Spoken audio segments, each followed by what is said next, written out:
오늘 영상은 1층 벽체, 2층 바닥 타설 작업입니다. 현장 상황을 직접 찍는 것이라 잡음이 많이 섞여 있습니다. 중간중간 말씀드리는 부분은 건축을 계획하시는 분들에게 도움이 될 것입니다. 그럼 이제 영상 시작하겠습니다. 네, 안녕하세요. 소유건축의 이명곤 대표입니다. 오늘은 이제 1층 벽체랑 2층 바닥을 타설하는 날입니다. 이제 타설 준비가 지금 어느 정도 돼가 있고, 이제 레미콘 차량을 기다리고 있습니다. 먼저 타설하는 날에는 이렇게 펌프카가 먼저 와서 자리를 잡고요. 다음 지금 보이시면 레벨을 체크합니다. 어느 높이까지 타설을 해야 되는지, 그래서 그걸 기준으로 미장을 보게 됩니다. 미장은 이제 평탄화라고 생각하시면 됩니다. 매끄럽게 하기 위한 높이가 중요하기 때문에. 그리고 그 철근 배근은 이제 건축사분이랑 이제 같이 감리를 확인하고요. 뭔가 수정 사항들은 이제 고치고 그걸 확인 받은 다음에 이제 보완이 돼야 되는 부분이 있으면 보완을 하고 진행을 하게 됩니다. 그리고 현장에 보면은 이런 배관들 이제 작업이 돼 있죠. 지금 저쪽에서는 이제 나중에 급수 분배기가 설치될 거예요. 급수 분배기가 설치되면 그 각 여기 샤워실과 화장실로 1대1로 배관을 연결해 줄 겁니다. 1대1로 배관을 연결해 주면 이제 부속을 덜 쓰게 된단 말이에요. 거의 이제 안 쓰려고 하는 그 시공입니다. 안 쓰게 되면 이제 부속에서 발생할 수 있는 이런 문제들을 없앤다고 생각하시면 되죠. 그래서 어떤 배관에서 문제가 발생했다 하면 그 배관만 수리할 수 있게 되는 겁니다. 그리고 저런 전기함들도 이제 그 1층 천장에서 이제 나와야 되는 전기 전선들은 이제 이렇게 슬라브 쪽에다 묻어서 이제 배관들이 다 연결이 되는 거예요. 그리고 저기 지금은 이제 레벨 체크를 하고 있고 케이블 타이로 고정을 해서 높이를 맞춰주고 있습니다. 그리고 저번에도 말씀드렸지만 저 같은 경우에 이제 지수판입니다. 이제 외부 이어치는 부분에 대한 그 외부 침투를 막기 위한, 그래서 저 지수판으로 끝나는 게 아니라 이제 외벽에서는 이제 폴리머 몰탈로 더 보수를 해준 다음에 추가 방수 작업이 이어집니다. 저거는 이제 또 최종적인 그런 이어치는 부분에 대해서의 그 누수 방지라고 생각하시면 됩니다. 그래서 이제 뭐 철근하고 타설 이제 잘 오늘 할 수 있도록 한번 봐보도록 하겠습니다.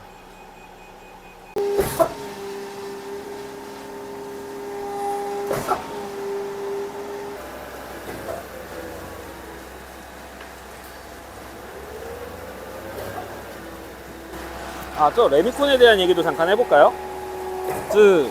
외국 같은 경우에는 목조를 많이 짓잖아요. 그게 이제 레미콘에 대한 뭐 나무가 많은 이유도 있겠지만 그 중에 하나가 레미콘에 대한 수급 문제도 분명히 있다고 생각을 하거든요.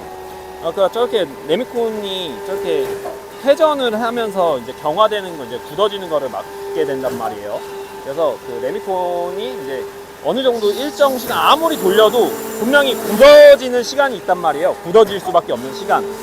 그러면 그거를 테스트를 해봤어요. 그러면은 몇 시간까지 저렇게 올라가서 올 수가 있는지, 그래서 그 강도를 유지할 수 있는지로 보면 4시간 정도라고 보시면 돼요. 그러니까 4시간 적어도 뭐 기다리는 시간도 있을 테고 하면은 아무리 레미콘이 멀어도 레미콘 차가 이제 북쪽 펌프카나 이제 그냥 붓기까지는 적어도 2시간 정도 안에, 2-3시간 안에 안정 그 시간이 있을 테니까 2-3시간 안에 부어야 된단 말이에요.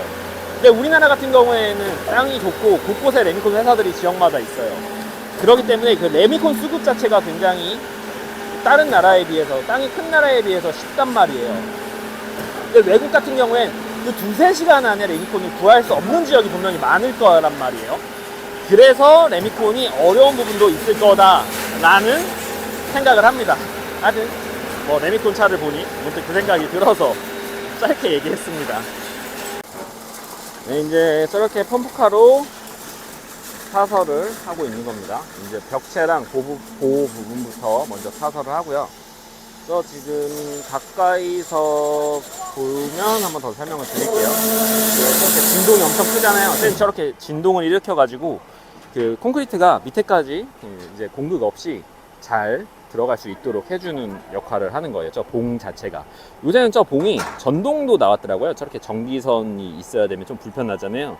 전동이 나왔는데 뭐 작업하시는 분들 왜 전동 안 쓰냐고 물어보니까 좀 약하다 하더라고요. 그래가지고 전기 그냥 한번 써봤는데 약해가지고 그냥 전기 마저 쓴다고 얘기를 들었습니다. 그래서 한번 콘크리트 이제 치는 거, 이제 첫 번째 차가 저렇게 떠납니다. 그래서 콘크리트를 보면은 이제 벽체는 이제 여기가 3m 정도 되거든요. 3m 정도 되면 이제 그 콘크리트 들어가는 양이 이제 빈틈없이 채워지려면 조금 되게보다는 좀 질게 들어가야 되잖아요. 그래서 콘크리트를 받을 때 처음부터 좀 질게 되는 콘크리트, 그러니까 점점 물성에 가까워지는 콘크리트, 물에 비슷하게 되는 콘크리트를 타설하게 됩니다. 그 비용을 치면은 이제 그 콘크리트가 묽어질수록 더 비싸요. 왜냐면 그 정해진 강도가 있잖아요. 근데 그 강도에서 묽어질수록 똑같은 강도를 내야 하기 때문에 더 첨가되는 그런 그 화학제들이 더 많아져서 그 콘크리트가 묽어질수록 단가는 더 올라갑니다. 똑같은 강도에서는. 그리고 이제 저렇게 두 번째 차가 이제 기다렸다가 들어오게 됩니다.